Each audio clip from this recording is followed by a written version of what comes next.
Welcome back, everybody. Republican presidential contender Michelle Bachmann continues to rise in key states critical to winning the GOP nomination.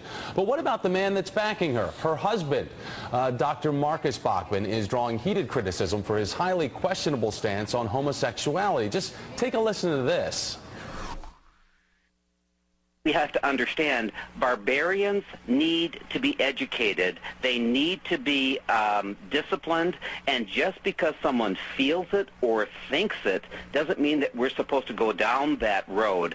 That's what's called the sinful nature, and we have a responsibility as parents and as authority figures not to encourage such thoughts and feelings to move into the action steps. David Graham is a reporter for the Daily Beast. He's been covering Michelle Bachmann and the potentiality of her first dude. David, good to have you here. I don't know if first dude fits. We still haven't figured out what goes properly with the moniker of a first husband, so to speak. But that was from an interview in 2010, an interview that Dr. Bachmann did with a Christian radio station. So is this guy kidding, saying that homosexuals are barbarians that need to be educated and disciplined? It's very consistent with his views, both on counseling and on homosexuality. So in the past, he's allegedly participated in sort of gay to straight therapy. He's talked about a homosexual agenda. And at the same time, his therapy is focused on sort of telling people what to do and instilling authority rather than giving people an opportunity to talk.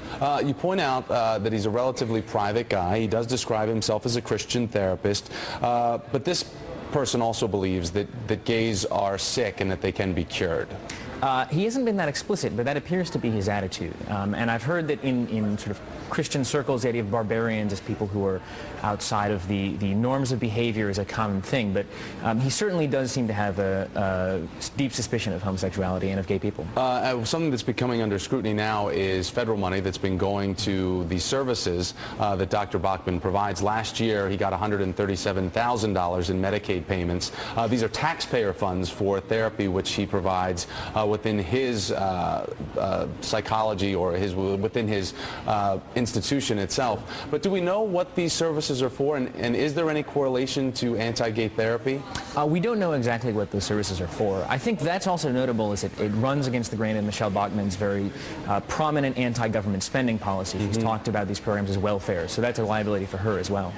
When we talk about what's going on in this country, about how this country feels about LGBT equality, 53% of this country are now in favor of marriage equality for gays and lesbians. How is the stance of Dr. Bachmann going to play out as Michelle Bachmann becomes a more prominent GOP political figure? Obviously, a spouse is part of that package that you're getting elected into office.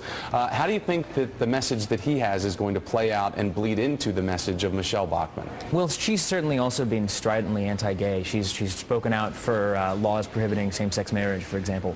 So on that point, it's not that dissimilar from what she says. And in the GOP primary, you can't imagine it's going to be a major issue. In the general election, though, as you say, with views changing, it could be a greater liability. But in the way that the campaign is going, you don't think that it has the potential to derail her politically?